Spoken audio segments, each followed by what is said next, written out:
Welcome back to Witch Hunt, the podcast where we unravel the mysteries and histories of those accused of witchcraft. This week, we are spotlighting the 5 innocent women who were tragically hanged together as convicted witches at Proctor's Ledge in Salem on July 19, 1692. You won't want to miss our other Witch Hunt victim story episodes on Sarah Good, Elizabeth Howe, Susanna Martin, and Sarah Wilds, released earlier this week. I'm Sarah Jack, a direct descendant of resilient Salem Witch Trial victim Rebecca Towne Nurse. The witch trial story of Rebecca Nurse stands out for its unfathomable tragedy. Today, I invite you to join me in reflecting on her enduring legacy and the strength she embodied. The world redeemed from superstition's sway is breathing freer for thy sake today. This quote from John Greenleaf Whittier are the last lines of the memorial poem on the Rebecca Nurse Monument at her Homestead Museum. Breathing freer for thy sake today. Breath was huffed and panted in affliction. Breath was held and paused in fear. Pleading breaths wheezed and gasped. Breath was crushed from lungs with weight. Breath choked and spit as it condemned. The last breathed words hung from the gallows. The last gasp. The dying breath delivered the final twitch. Then the hunt ran out of air and these hunts ceased. Now let's exhale with easy resting breath. Rebecca and her fellow persecuted accused witches are at rest. They have been acknowledged by their descendants in society and are memorialized through education, monuments, ceremonies, family societies, media, the arts, books, poems, photographs, podcasts, and conversations between us all over the world. In 1621, William and Joanna Towne welcomed their first child, baby Rebecca. Rebecca was born in the town of Great Yarmouth, England, and was baptized at St. Nicholas Church where her parents, William and Joanna, had married a year earlier. A version of that building still stands today, having been reconstructed after the bombings of World War II. She was the eldest of 8 children. After Rebecca, her siblings John, Susan, Edmund, Jacob, and Mary were born in England. After emigrating to the Massachusetts colony, the Townes had 2 more children, Joseph and Sarah. Sisters, Rebecca, Mary, and Sarah, would later become known as the 3 Towne sisters accused during the Salem Witch Trials. But before the trials, they were just sisters leading seemingly ordinary lives. There was nothing about their Puritan lives that stood out as strange or unusual. This ordinariness makes their eventual persecution by their own community all the more compelling. They were, by all accounts, regular settlers until 1692. When accusations from afflicted young girls, young ladies, and powerful peers led to their arrests. In fact, there is a common notion that their mother Joanna had been an accused witch first, but there are no court records indicating that is true. This tale arises from a misinterpretation of baseless accusations. There are no records of Joanna Towne ever being accused of witchcraft crimes. Ann Putnam Sr., who relentlessly accused and targeted Rebecca, making outrageous claims like Rebecca's specter attempting to murder her by choking her, an accusation we know to be absolutely false, testified that when a rumor about Joanna Towne being a witch was repeated, it caused the illness and death of a Putnam relative's infant. However, this is a misconception. Given the lack of documentation on any accusations against Joanna, and considering Ann Putnam Sr.'s behavior of making outrageous claims against Rebecca and others, this story about Joanna being an accused witch doesn't hold water. It lacks credibility, and it isn't corroborated by anyone else on the record. This accusation is simply calling Joanna a witch after her death. Despite the wild nature of accusations against a 70-year-old woman, in such poor health that she was bedridden, Rebecca was one of the innocent women charged with covenanting with the devil. Rebecca was deeply concerned for the afflicted youth in her church, and was utterly astonished to find herself among the accused witches. When she was accused initially, she desperately wondered what sin was in her. She searched within herself for any wrongdoing that might have caused her suffering, but found none, because there was none. Knowing this to be true of herself, Rebecca stood her ground during her examinations and trial. Those around her, including her family, recognized her integrity and stood up for her. Rebecca and her husband Francis managed a 300-acre farm situated in the heart of Salem Village and raised 8 adult children. Many folks in the community came to her defense, but not all of them. Not enough of them. The case of Rebecca Nurse is well documented through a series of preserved records. The fact that numerous families were divided, with some supporting the accused and others accusing people of witchcraft, highlights the intense and polarized atmosphere surrounding these trials. Rebecca was arrested on March 23, 1692, under a warrant signed by Jonathan Corwin and John Hathorne, and faced multiple accusations and examinations.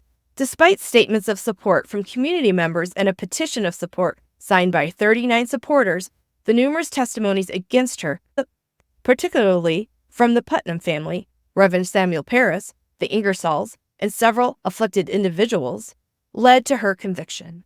Rebecca made great efforts to prove her innocence, including a petition to the magistrates for a fair body evaluation after the first one identified her natural features as a devil's teeth, and she also wrote a dynamic appeal against her acquittal reversal.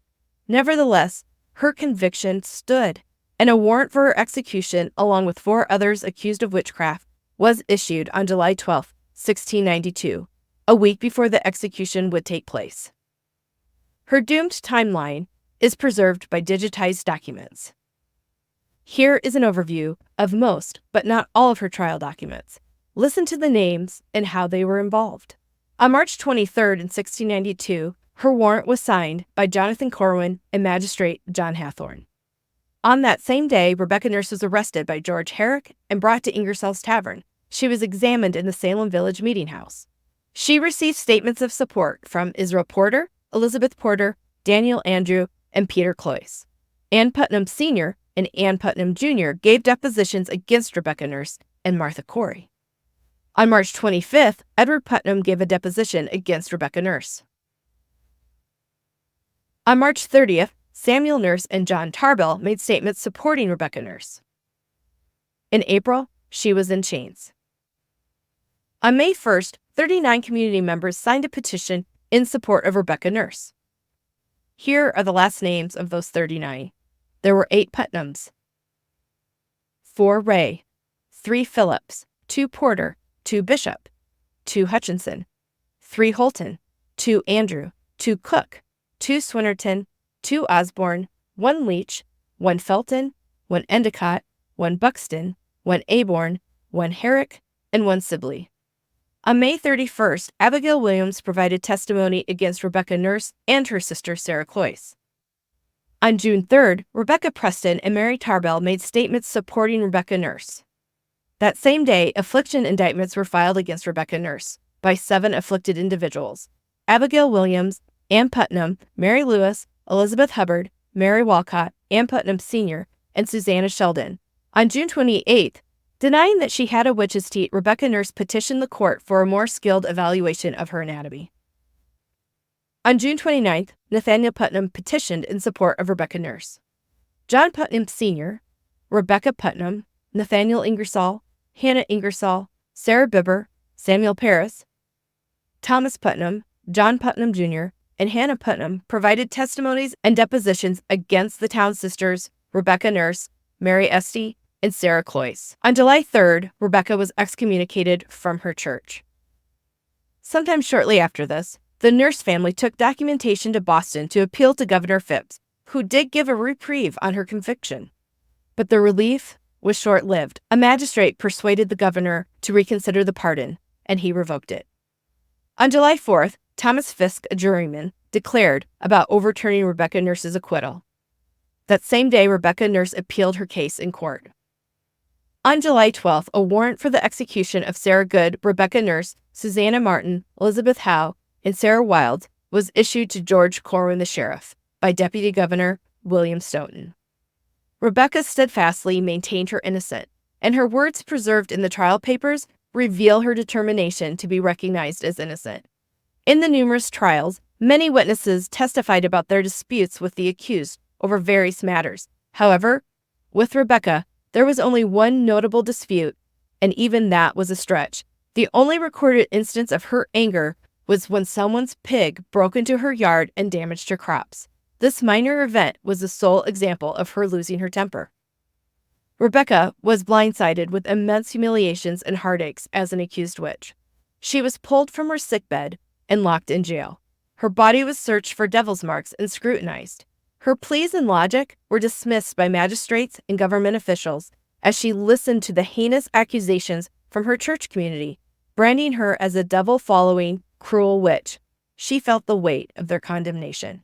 Her lifelong faith was scrutinized, and her church membership officially revoked by the Salem Church. Despite numerous people signing petitions proclaiming her goodness and unwavering character, her initial jury acquittal was reconsidered by Magistrate Stoughton, and the jury overturned it. And the final kick in the teeth, the governor granted a reprieve, then revoked it, officially sending her to the gallows. Ultimately, her beautiful life was cut short by a painful hanging in public scorn. Her story stands as a powerful reflection of the devastating impact of witchcraft accusations and injustice. I encourage you to visit the Salem area and the Rebecca Nurse homestead in Danvers to learn more about her story and pay your respects to her memorials. You will find her beautiful monument dedicated by her descendants in the community on her homestead. This historic site includes her original house, the 300-acre farm she managed, the Nurse family cemetery, and a replica of the Salem Village Meeting House. When I visited the homestead, seeing the expansive cooking hearth struck me deeply. Hearth cooking was central to this dedicated mother, foster mother, and grandmother, serving as the heart of the home where she brought her family together. It was here that she toiled, preparing meals that nourished her loved ones and fostered family unity and warmth. This hearth was not just a place for cooking, but a symbol of her hard work, dedication, and the familial bonds she nurtured. This is where Rebecca Nurse cooked to nourish her loved ones. Those she nourished at that hearth are the ancestors who linked descendant DNA directly to her. But wait, there's more. Rebecca Nurse is included in 3 other memorials. The Salem Witch Trials Memorial, dedicated in 1992 in downtown Salem, features stone benches with the victims' names and their actual words protesting their innocence. The Proctor's Ledge Memorial, established in 2017 at the determined execution site, includes a marker for Rebecca Nurse and the other victims. In Danvers, Massachusetts, the memorial dedicated to the victims of the Salem Witch Trials is called the Witchcraft Victims Memorial and was erected in 1992. These memorials collectively contribute to her respectful memory in the broader history of the Salem Witch Trials. Learn more about all this in an amazing biography by Dan Gagnon. He authored her biography called A Salem Witch: The Trial, Execution, and Exoneration of Rebecca Nurse. You'll enjoy getting a fuller picture of Rebecca's life, trials, and her devastating execution. It really shows how harmful spectral evidence was to these victims. To Rebecca. Dan's biography gives many details on what life was like for them prior to the witch trials, what roles her husband Francis had in the community, and how hardworking they were. Read her biography, listen to Dan's episodes on this podcast, and celebrate Rebecca Nurse's mark on this world. Are you a descendant of William and Joanna Towne? You can meet your Towne cousins through the Facebook page called Towne Cousins. Research their history and your ancestry with the Towne Family Association, and meet your Towne cousins at the annual reunion. Don't miss out on the 2024 annual reunion in Salt Lake City, Utah, August 22nd through the 25th. Rebecca and her fellow persecuted witches are at rest. They've been acknowledged by their descendants in society and are memorialized through education, monuments, ceremonies, family societies, media, the arts, books, poems, podcasts, and conversations across the globe. Despite this, did you know that although Rebecca Nurse and some other prosecuted accused witches of Massachusetts have been legislatively exonerated, they have never received an official apology?